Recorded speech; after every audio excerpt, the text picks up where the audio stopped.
नमस्कार, मी शिवकुमार गुनोरे. पाहते आपण न्यू महाराष्ट्र एक्सप्रेस न्यूज. मित्रांनो, महाराष्ट्रामध्ये आतापर्यंत जी काही अन्न भेसळ झाली, जे काही विष लोकांना दिलं गेलं, त्याच्या अगोदर अनेक अधिकारी आले, पण त्यांनी काही त्याच्यावर कारवाई केली नाही. का केली नाही काय ती त्यांचा त्यांचा विषय असेल. त्या खोलात आपल्याला जायचं नाही जुन्या. परंतु आता जे नवीन आयुक्त आहेत, तुकाराम मुंढे, अन्न आणि औषध प्रशासनावर ज्यांची आयुक्त म्हणून नेमणूक केली आहे, ते तुकाराम मुंढे. त्यांनी जे महाराष्ट्रामध्ये कारवाईचा धडाका लावला आहे आणि ती पाहून जी जनता त्यांची फॅन झाली आहे किंवा जनतेला तसे अधिकारी पाहिजेत. आपण कमेंट बघतो किंवा अनेक लोकांना वाटतं की असा अधिकारी असला पाहिजे. परंतु त्याचं स्वागत आम्ही करतो, सर्व महाराष्ट्राने केलं आणि सरकारने सुद्धा तिथे नेमणूक केली. आपण त्याचं सर्वांचं स्वागतच करूया. परंतु हे करत असताना तुकाराम मुंढेच्या आपण चुका काय म्हणणार नाही, परंतु काही जी त्रुटी राहतात कारवाई करत असताना काही खरंच आरोपी असेल तर त्याच्यावर कारवाई झाली पाहिजे आणि तो तो सुटला नाही पाहिजे कोर्टामध्ये, त्याचा गुन्हा टिकला पाहिजे. ह्या साऱ्या गोष्टीची काळजी तुकाराम मुंढे घेतच असतील, त्याच्याबद्दल आपला शंका नाही. परंतु एखाद्या 10 गुन्हेगारावर कारवाई करत असताना त्यात 11वा गुन्हेगार त्यात विनाकारण गोवला जातोय का, याची सुद्धा कुठेतरी त्यांनी काळजी घेतली पाहिजे. आणि असं काही ठिकाणी आता ऐकायला मिळतंय. काल जे काही मंचर या ठिकाणी कारवाई झाली, बरेच आरोपी आता पोलीस कस्टडीत आहेत, काही मॅजिस्ट्रिक कस्टडीत आहेत. काहींना पोलीस कस्टडी दिली, काहींना मॅजिस्ट्रिक कस्टडी दिली. त्यामध्ये काही आरोपी, एक असा आरोपी आहे की ज्याचं प्रॉडक्ट आहे. आता ते प्रॉडक्ट बनवताना केंद्र सरकारची परवानगी आहे आणि अन्न आणि औषध प्रशासनाची त्यांना परवाना सुद्धा आहे. म्हणजे त्यांनी जी पावडर बनवली त्या पावडरीला ते काही मानवाच्या आरोग्यास हानिकारक नाही असा तो परवाना आहे आणि त्यांनी ती पावडर बनवली. परंतु ती पावडर घेऊन जर एखादा माणूस ती दुधात भेसळ करत असेल तर ती पावडर बनवण्याचा दोष कसा त्यात. पण त्याला सुद्धा अटक केली गेली आहे, तो सुद्धा आतमध्ये आहे. आणि काल जे बारामतीच्या कोर्टामध्ये जे काही त्या आरोपीची बाजू मांडणाऱ्या वकिलांनी जी काही स्टेटमेंट दिलं, त्याच्यात सुद्धा आपण थोडंसं बघू शकता. युट्यूबला मी ते बघितलं. आणि खरं तर उदाहरण द्यायचं झालं तर एखादा डेरा बनवणारा म्हणजे माठ बनवणारा जो कारागीर आहे, त्यानं माठ बनवला, काय उद्देशाने बनवला, तर यामध्ये लोकांनी पाणी भरावं, ते पाणी आरोग्यात चांगलं आहे ते पाणी प्यावं, यासाठी या उद्देशाने तो माठ बनवला.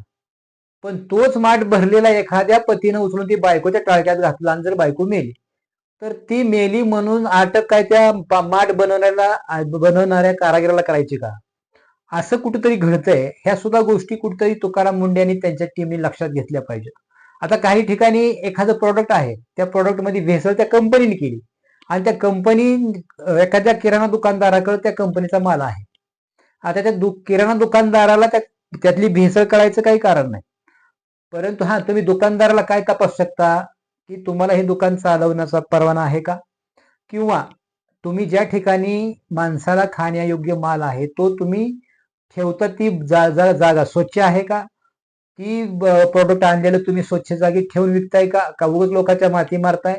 तिथं आल्यानंतर तुम्ही एक्सपायरी डेट त्याची बघू शकता. अशा पद्धतीने दुकानदारावर कारवाई करू शकता. परंतु एखाद्या प्रॉडक्ट मध्ये जर भेसळ असेल तर त्या दुकानदार दोषी कसा? त्याला काय माहिती आहे भेसळ आहे म्हणून? ज्या कंपनीने ते प्रॉडक्ट बनवलं त्या कंपनीला नक्की त्याच्यावर कारवाई झाली पाहिजे. आणि ते तुकाराम मुंडे करतायत सुद्धा, त्यांची टीम पण ते काम चांगलं करते, त्याच्याबद्दल आम्हाला दुमत नाही, आम्ही त्यांचं स्वागतच करतो. अशा अधिकाऱ्यांची देशाला, संपूर्ण राष्ट्राला त्याची गरज आहे.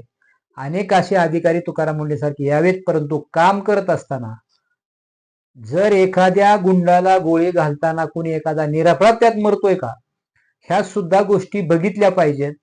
आता ज्या गोष्टी काय ते हेमंत टेके म्हणून आहेत, त्यांचं काहीतरी जे माल बनवतात त्या माल बनवायचं त्यांचं प्रॉडक्ट परवाना जो आहे तो अन्न आणि औषध आयुक्तांनी त्यांना परवाना दिलेला आहे, बाबा हे आरोग्यास हानिकारक नाही म्हणून.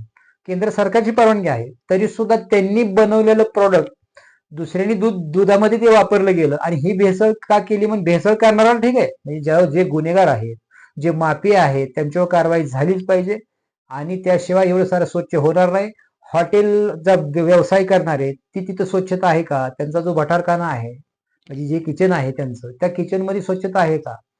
तिथं जे अन्न तयार होत आहे तिथं जी लोक येतात जेवायला, ती त्यांना अन्न व्यवस्थित देत आहेत का? किंवा एखादा चहा आहे, चहाची चव एक जरा वेगळी लागावी मग काही लोक तिथे येतात, तर ती चव आणण्यासाठी त्यामध्ये काही टाकलं जातं ते आरोग्यास हानिकारक आहे का, आरोग्यास योग्य आहे का, ह्या गोष्टी आपण चेक करणं. आणि आता तुकाराम मुंडे ह्या अधिकार पदावर आल्यापासून त्यांनी ही अन्न आणि औषध प्रशासनाची धुरा हातात घेतल्यापासून जी काही स्वच्छता चालली आहे, खूप चांगली गोष्ट आहे. ही स्वच्छता झाली पाहिजे आणि तुकाराम मुंढेच्या नंतर सुद्धा ही स्वच्छता टिकली पाहिजे ही अपेक्षा पब्लिकच्या आणि सर्वांच्याच मनात आहे, कारण ते डायरेक्ट आरोग्याशी खेळ आहे. आता बरीचशी लोक म्हणतात तुकाराम मुंढे सारखे समजाच खात्यावर तसे अधिकारी आले पाहिजेत. दुसऱ्या खात्यात एवढे सारं चांगलं मिळणं म्हणजे फार नशिबाचं काम आहे. परंतु दुसऱ्या खात्यावर अधिकारी कसा आहे त्याच्यापेक्षा हा अधिकारी म्हणजे जे काही लोकांच्या शरीराशी खेळ आहे, डायरेक्ट जे खायचं आहे म्हणजे औषध माणसाला आजारावर दिलं जाते, रोज अन्न खाल्लं जाते, ते अन्न शरीराशी निगडित आहे आणि ते शरीराला त्याच्यामुळे काय घात होतोय का आणि त्या घात होण्याजोगं त्या अन्नामध्ये काय वापरलंय का ही चेकिंग झाली पाहिजे. ती परफेक्ट काम तुकाराम मुंडे आणि त्यांची टीम करते. परंतु माझा जो मुद्दा होता, आता काही लोक हे व्हिडिओ ऐकत असतील आणि जे काही तुकाराम मुंडेचे फॅन आहेत, आम्ही पण फॅनच आहे, परंतु भावनेच्या भरात कमेंट टाकाल तुम्ही, आम्हाला दोष द्याल. परंतु हा मुद्दा आमचा बरोबर आहे का ते पण बघा, की जो गुन्हेगार नाही त्याच्यावर कारवाई नाही व्हायला पाहिजे, त्याला विनाकारण जेलमध्ये बसायची बारी नाही आली पाहिजे. तर मी तुम्हाला पुन्हा एक साधं उदाहरण सांगतो. आपण सर्वसामान्य लोक आहात, सर्वसामान्य लोकांसाठी मी उदाहरण मगाशी सांगितलं की एखाद्या माठ बनवणाऱ्या ही उदाहरण पुन्हा का सांगतोय, तर तुम्ही पुन्हा लक्षात घ्या की एखाद्या कारागिरानं माठ बनवला, तो माठ बनवायचा त्याचा उद्देश आहे की यामध्ये गार थंड पाणी राहतं आणि ते पाणी आरोग्यास हानिकारक नसतं, तर चांगलं असतं माठातलं पाणी. आणि ही माठात पाणी ठेवून पिण्यासाठी हा माठ बनवलाय, तर त्याच्या मागचा तो निर्मळ उद्देश आहे त्याचा. परंतु तोच भरलेला माठ एखाद्या पतीनं रागाच्या भाग उचलून जर तो बायकोच्या टाळक्यात घातला आणि बायको मेली, तर अटक कुणाला करायची? त्या पती दोषी का तो माठ बनवणारा कारागीर दोषी?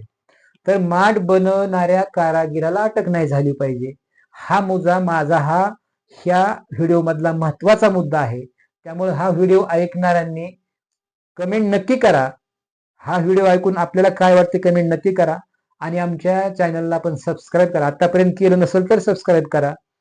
व्हिडिओ आवडला तर शेअर करा आणि त्याच्यावर कमेंट तर नक्कीच करा. कमेंटची आम्हाला अपेक्षा आहे, कारण आम्ही जे बोलतोय हे तुम्हाला योग्य वाटतंय का, आणि जर योग्य नसेल वाटत तर का योग्य वाटत नाही, आणि जर योग्य वाटत असेल तर काय योग्य वाटतंय, ह्याच्यावर आपण तुमच्या कमेंटची आम्हाला अपेक्षा आहे. पाहत राहा न्यू महाराष्ट्र एक्सप्रेस न्यूज.